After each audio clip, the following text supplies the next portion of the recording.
Good morning friends. આપણી YouTube channel ગણિત વિજ્ઞાન ગુરુમાં આપ સર્વનું સ્વાગત છે. મારું નામ વેગડા કુલદીપ. હું શ્રી કાંસાબડ પ્રાથમિક શાળામાં ગણિત વિજ્ઞાન શિક્ષક તરીકે ફરજ બજાવું છું. આપણા આ વિડીયો બનાવવાનો મુખ્ય હેતુ તો માત્ર ને માત્ર એટલો જ છે કે મારા વિદ્યાર્થીઓ જે આનાથી શીખે અને અન્ય વિદ્યાર્થીઓને પણ આનો લાભ મળે. કારણ કે હવે ગવર્મેન્ટે દરેક શાળાઓમાં સ્માર્ટ ટીવી આપી જ દીધા છે, જેથી કરીને એક શિક્ષકની ગેરહાજરીમાં પણ વિદ્યાર્થી છે સતત શીખતો રહે. ચાલો મિત્રો, હવે આપણે ખેત પદ્ધતિના સૌથી અગત્યના તબક્કા તરફ આગળ વધી રહ્યા છીએ અને તે છે બીજની પસંદગી અને વાવણી. આપણે જોયું કે ભૂમિને તૈયાર કરવા માટે આપણે કેવી કેવી પદ્ધતિનો ઉપયોગ કરીએ છીએ. હવે બીજો અને સૌથી મહત્વનો તબક્કો છે વાવણી. વાવણી પાક ઉત્પાદનનો સૌથી મહત્વનો તબક્કો છે. આના ઉપર જ આપણે કેવો પાક થવાનો છે તે આધાર રાખે છે. ભવિષ્યમાં આપણે કેવું ઉત્પાદન લેવાનું છે એ શરૂઆત અહીંથી થાય છે, કારણ કે આપણે કેવા બીજની પસંદગી કરીએ છીએ. જો સારું બીજ હશે તો એનો ઉગાવો ખૂબ સારો થશે, નબળું બીજ હશે તો આપણે ભવિષ્યમાં આપણો પાક નિષ્ફળ થવાની પણ શક્યતા રહેલી હોય છે. એટલે સારી ગુણવત્તાવાળા સ્વસ્થ અને તંદુરસ્ત બીજની પસંદગી એ સફળ ખેતીનો પાયો છે. એટલે આપણે હંમેશા ખૂબ સારી ગુણવત્તાવાળા બીજની પસંદગી કરવી જોઈએ. એના માટે શું કરવાનું તો કે આપણે બુકમાં એક પ્રવૃત્તિ દર્શાવેલી છે કે સારી ગુણવત્તાવાળા બીજની પસંદગી તો આપણે કઈ રીતે કરી શકીએ. તો કે સૌ પ્રથમ આપણે જે પાક વાવવો છે, જેની વાવણી કરવાની છે, એની થોડી માત્રામાં બીજ લેવાના. એ બીજને એક પાણીનું બીકર ભરવાનું અને એમાં થોડાક બીજ નાખવાના. જો આપણે પાણીમાં બીજ નાખીએ અને એમાં મોટી સંખ્યામાં એવા બીજ હોય કે જે પાણી ઉપર તરતા હોય, તો એનો મતલબ એવો થાય કે આપણી પસંદગી કરેલું જે બીજ છે એમાં ક્ષતિયુક્ત બીજની માત્રા વધારે છે. અને જો એવું થાય કે પાણીમાં વધારે પડતા બીજ છે પાણીમાં નીચે બેસી જાય છે અને એકાદ બે બીજ જ પાણી ઉપર તરે છે, એનો મતલબ એવો થાય કે આપણે જે બીજ પસંદ કરેલું છે એ ખૂબ સારી ગુણવત્તાનું છે.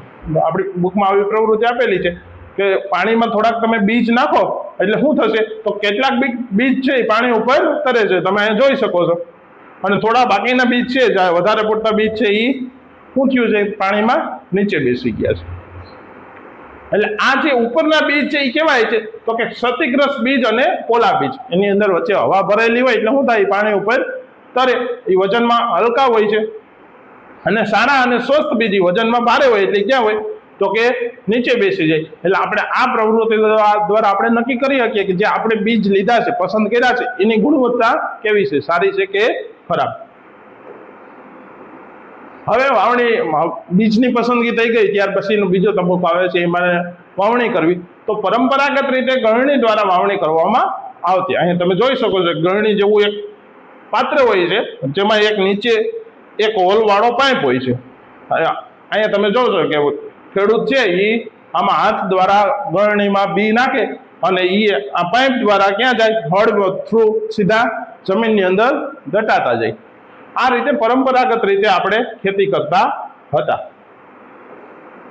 આધુનિક સમયમાં એની જગ્યાએ કેની લીધી તો કે યાંત્રિક ચોકસાઈ આવી અને આધુનિક વાવણીએ હવે એનું સ્થાન લઈ લીધું છે. આમાં તમે જોશો તો કે આગળના આપણે ચિત્રમાં જોઈએ તો અહીંયા પાઇપની સંખ્યા માત્ર અને માત્ર 1, 2 ને 3 છે. એમાં ઉપયોગમાં લેવાતો પાઇપ તો એક જ છે, જ્યારે અહીંયા તમે જોવો તો પાઇપની સંખ્યા ઘણી બધી છે. એટલે શું થાય, એક સાથે જાજી લાઈનો છે એમાં આપણે વાવણી કરી શકીએ છીએ. બીજું શું થાય તો કે આમાં ચોકસાઈ છે, બીજને સમાન અંતર અને તેમજ સમાન ઊંડાઈએ નાખવામાં આવે છે, જ્યારે જે આપણે પરંપરાગત પદ્ધતિ દ્વારા આવું છે એ શક્ય હતું નહીં. કાર્યક્ષમતા શું છે તો ટ્રેક્ટર દ્વારા સંચાલિત હોવાથી સમય અને મહેનત બંનેનો બચાવ થાય છે, જ્યારે પરંપરાગતમાં શું થતું તો કે સમય અને શ્રમ બે વધારે જોતા હતા. અને રક્ષણ આ છે એ બીજને છે એ એક તો સમાન અંતરે રાખે, યોગ્ય ઊંડાઈએ નાખે. બીજું શું કરે તો કે માથે છે માટી પાછી પાથરી દે, એટલે બીજને ઢાંકી દે, એટલે જેથી કરીને પક્ષીઓ છે, અન્ય પ્રાણીઓ છે, એનાથી પણ આપણે બીજનો બચાવ કરી શકીએ છીએ. આ બંનેની સરખામણી અહીંયા આપેલી છે, પરંપરાગત પદ્ધતિ અને આધુનિક પદ્ધતિ. જો પરંપરાગત ઓજારમાં શું થતું તો કે પેલું છે સમાન અંતર અને ઊંડાઈ. જો આમાં તમે જોઈ શકો છો તો કે અંતર સમાન નથી અને ઊંડાઈ સરખી હોતી નથી. જ્યારે આધુનિક વાવણીમાં શું થાય, બધા બીજ વચ્ચેનું અંતર સમાન છે અને ઊંડાઈ પણ યોગ્ય છે. બીજું પક્ષીઓથી રક્ષણ, તો કે પરંપરાગત ઓજારો દ્વારા પક્ષીઓમાં એમાં શું થતું કે બીજ છે, ઘણા બીજ છે ઉપર પડ્યા રહેતા, તો એ પક્ષીઓ છે એ પછી ચણી જાય, એટલે એમાં પક્ષીઓથી રક્ષણ થતું નથી. જ્યારે આમાં શું થાય આધુનિક પદ્ધતિમાં, તો કે એમાં બીજને માટી દ્વારા ઢાંકી દેવામાં આવે છે, એટલે પછી પક્ષીઓ અને અન્ય પ્રાણીઓનો એમાં આપણને ભય રહેતો નથી. અને અંતિમ એમાં છે સમય અને શ્રમ. તો કે આ પરંપરાગત ઓજારોમાં સમય અને શ્રમ બે ખૂબ વધારે જોતા હતા, ત્યારે આધુનિક સમયમાં સમય અને મહેનત બે છે એ ઓછા જોઈએ અને આપણે વધારે કામ કરી શકીએ. હવે એક વિશિષ્ટ પદ્ધતિ છે નર્સરીમાં ઉછેર. નર્સરીમાં છોડ છે એ નાની નાની કોથળીઓમાં વાવવામાં આવે છે અને પછી આપણે એનો ઉપયોગ કરીએ છીએ. આ નર્સરીમાં છોડ છે એ કેવા પ્રકારના છોડ વાવવામાં આવે, તો કે જે છોડનું આપણે જ્યારે બાગાયતી ખેતી કરવાની વાત આવે છે ત્યારે પેલા છોડને છે એ નર્સરીમાં ઉગાડવામાં આવે છે, ત્યાર પછી આપણે એને યોગ્ય અંતરે રોપવામાં આવે છે. નર્સરીમાં છોડ ઉગાડવાથી ફાયદા શું થાય, તો કે એક તો શરૂઆતમાં વિકસવા માટે એને આદર્શ પરિસ્થિતિ હોય, એને એક બેગમાં એના પૂરતે એમાં માટી ભરેલી હોય, એમાં એક જ બીજ રોપેલું હોય છે, એમાં યોગ્ય પોષક તત્વો હોય, એટલે શરૂઆતમાં છોડ છે એ સારો એમાં વિકાસ પામશે. જળમૂળનો સુરક્ષિત વિકાસ થશે. કોથળી છે એમાં માટી પોલી હોવાની છે, એટલે એમાં જળમૂળ છે, મૂળિયા છે, વ્યવસ્થિત એનો વિકાસ થશે અને એને સુરક્ષિત વાતાવરણ મળશે. નર્સરી છે એમાં એને ક્યાંય બીજા ઢોર કે પ્રાણીઓ છે એનાથી એને રક્ષણ મળશે, જ્યાં બીજું કંઈ એને આડું આવશે નહીં, એટલે એક સુરક્ષિત પ્રકારનું એને વાતાવરણ મળશે. દ્વિતબક્કાવાર વાવણી પ્રક્રિયા. આમાં સ્ટેપ 1માં પહેલા શું કરે, નર્સરીમાં એક ઠેકાણે આપણે જેમ કે શાકભાજીના રોપ, ધારો કે રીંગણા જ વાવવા છે તો પહેલા રીંગણાનું શું કરવાનું હોય, તો પહેલા એક સ્થળે આપણે એના રોપ તૈયાર કરીએ, પછી એ રોપને ઉપાડીને પછી આપણે પાછા અલગ અલગ સ્થળે એને વાવીએ છીએ. પહેલા શું કરીએ તો પ્રથમ નર્સરીમાં ઉછેર કરવામાં આવે, ત્યાં એના રોપા તૈયાર થાય, પછી મનુષ્ય દ્વારા ખેતરમાં એ રોપાને રોપવામાં આવે છે.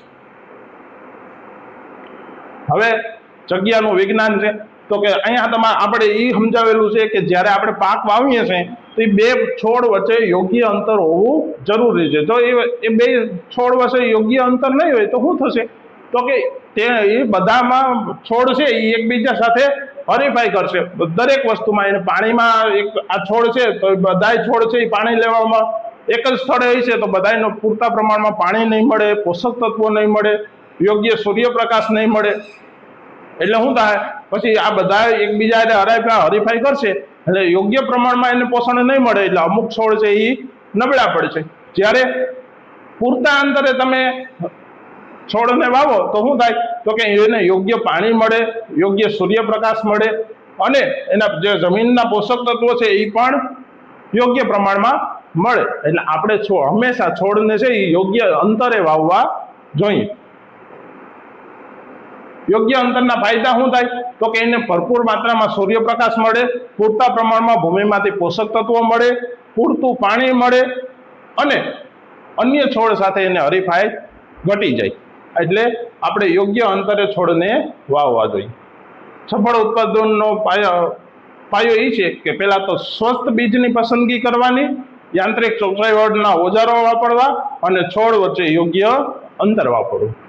આનાથી આપણો પાક છે એ ખૂબ સારો થશે. એટલે શરૂઆતમાં આપણે જેમ વાત કરી એમ કે આ વાવણી માટે સૌથી અગત્યનું પહેલું પગલું કયું છે, તો કે બીજની પસંદગી. તમે જો સારી ગુણવત્તાવાળા બીજ પસંદ કર્યા છે તો આપણો પાક છે એ સારો થશે, અને જો આપણે ભૂલથી નબળી ગુણવત્તાવાળું બીજ આવી ગયું તો આપણો પાક છે એ નબળો થશે.